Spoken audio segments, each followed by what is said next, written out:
ሰላም ሰላም ውዴ ሳምሪ ፉድስ ቻናል ተከታታዮች እንዴት ናችሁልኝ? ዛሬ ደግሞ በሌላ ፕሮግራም የምግብ ዝግጅት መጥቻለሁ። ዛሬ ይሄን የመሰለ ቆንጆ ህልበት አሰራር ነው ማሳያችሁ። ያው የማታውቁት ደግሞ በአብዛኛው ጊዜ በአክሱም አካባቢ ነው የሚታወቀው እና ቪዲዮ ከወደዳችሁ ደግሞ ሳብስክራይብ፣ ላይክ፣ ኮሜንት ማድረግ እንዳትረሱ። ጀማሪ ነኝና ቆንጆ ሬሲፒዎችን ይዤ እመጣለሁ እና አበረታቱኝ።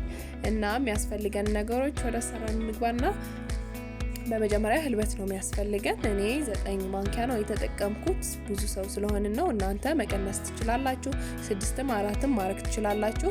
ከዛ ደግሞ የግድ መንፋት አለባችሁ። በቃ ይሄ ዱቄት ነገር ምናምን ስታረጉ የግድ መነፋት አለበት። ህልበት ደግሞ በተጨማሪ ሳይነፋ ከተደረገ በጣም ይጓጉላልና እዩት። የኔ እንኳን አሁን ነፍቸው ምን እንደሚወጣ ማለት ነው። የራሱ ሲፈጭ የሚተርፉ ነገሮች ስላሉት በደንብ ንፉት መጀመሪያ ማለት ነው። አሁን እዩት የወጣው ማለት ነው። የራሱ የህልበት ሆኖ ጥራጥሬ ይቀረ ነበር ማለት ነው።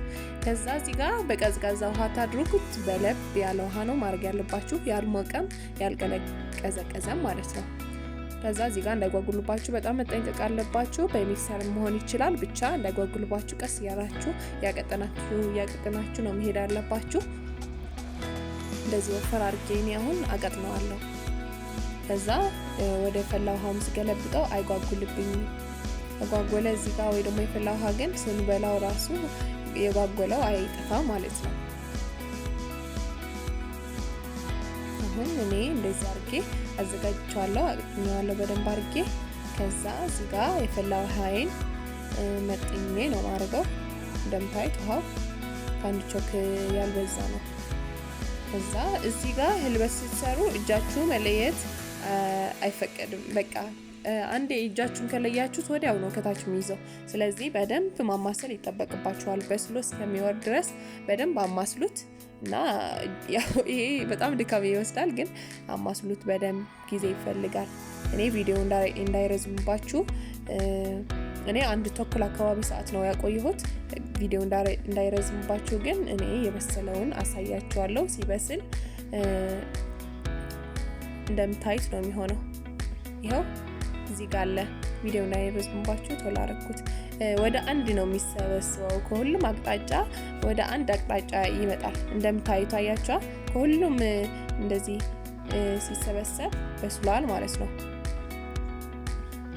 ከዛ ወደ ሌላ እቃ ገልብጣችሁ ያው እኔ መብራት ስላልነበረች እዚህ ጋር ቶሎ ለምሳ ስለፈለኩት ነው ውሃ ውስጥ ያከተትኩት። እናንተ ግን ፍሪጅ ውስጥ ከተቱት። መብራት ስለሌለች ነው እኔ ውሃ ውስጥ ያደረኩት። እና ወደ ፍሪጃችሁ አስገቡት። መቀዝቀዝ ከ3-4 ሰዓት በላይ ይፈልጋል። በጣም በቀዝቀዘ ነው ቆንጆ የሚሆነው። ከዛ ወደ ስልሳችን አሰራር ነው የምንገባው። የሚያስፈልገን ሽንኩርት ነው። ሽንኩርታችን መጀመሪያ በደንብ አድርገን እናቁላላለን።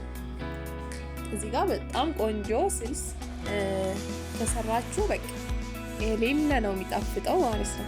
እና እዚህ ጋር በደንብ ያቆላላሁት ነው። ቪዲዮ ተከታተሉት። ስልስ ላይ መቼም ሁላችሁም ታውቁታላችሁ ብዬ ነው። በመሀል ይገባላችኋል።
እንደምታዩት በደንብ አቁላልቼ ያው ሽንኩርቱም ቲማቲሙን ለብቻ ነበር ያበሰልኩት በቶሎ እንዲደርስ ብዬ።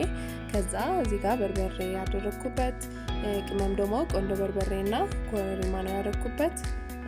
ቆንጆ ጣዕም ይሰጠዋል። እሱ ካላችሁ ደግሞ አጉበት፣ ከሌላችሁም ችግር የለውም። ነጭ ሽንኩርትም ያስፈልገናል። ከዛ ጨው ደግሞ የምትጠቀሙ ከሆነ ምግብ ላይ አድርጉበት። እኔ ብዙ ጊዜ ስለማላርግ ነው። ከዛ ይሄ በዚህ ጋር በደንብ እንደዚህ አድርጋችሁ አቁላሉት። እጃችሁን ሳትለዩ ወዲያው ቀዝቃዛ ውሃ ታርጉበት።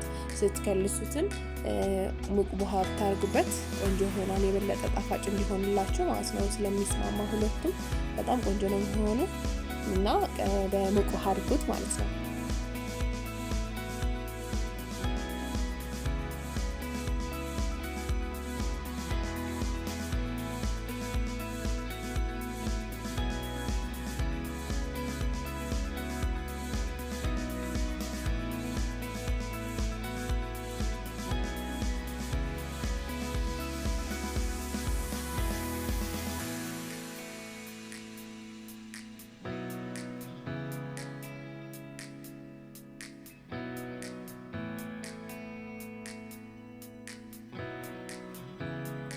እንደምታዩት በጣም ቆንጆ ስልስ ነው የሆነልኝ።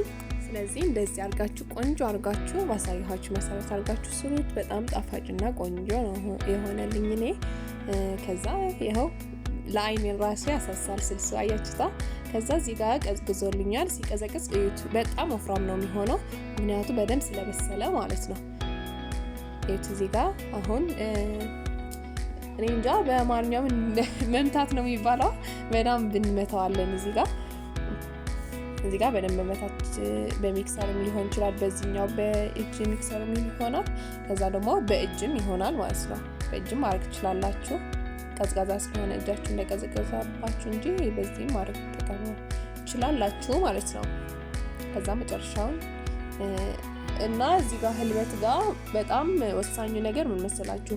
ነጭ ሽንኩርትና ቃሪያ በደንብ ደቆ መፈጨት አለበትና እዚህ ጋር ዋና ጣሙ እሱ ነው። እሱ ከሌለ ግን ምንም ነው ማይጥመው ማለት ነው። እሱ የግዴታ ነው ማለት ነው። እና ጨውም አብራችሁ ተቀላቅላላችሁ ማለት ነው። እዩት በደንብ ፈጭቼው ነው። ይሄ ቃሪያ ነው። ይሄ ደግሞ ነጭ ሽንኩርት ማለት ነው።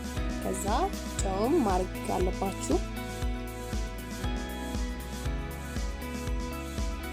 ይሄት እኔ ጨው እያደረኩበት ነው። ከዛ በደንብ መቀላቀል፣ ከዛ በቃ ማቅረብ ነው። ይሄ ነው ስራው። ጊዜ ይፈጃል፣ ጉልበት ይፈጃል፣ ግን ደግሞ በጣም ቆንጆ ምግብ ነው። እኔ በጣም ነው የምወደው በጾም ጊዜ እንዳማራጭ እና እኔ እንደዚህ አድርጌ አቅርቤዋለሁ። የስንግ አሰራር ደግሞ በቀጣይ እለቅላችኋለሁ። አድራችሁን ሰብስክራይብ፣ ላይክ አድርጉልኝ። ቪዲዮውን እንዲታይልኝ አበረታቱኝ። አመሰግናለሁ። ወዳችኋለሁ።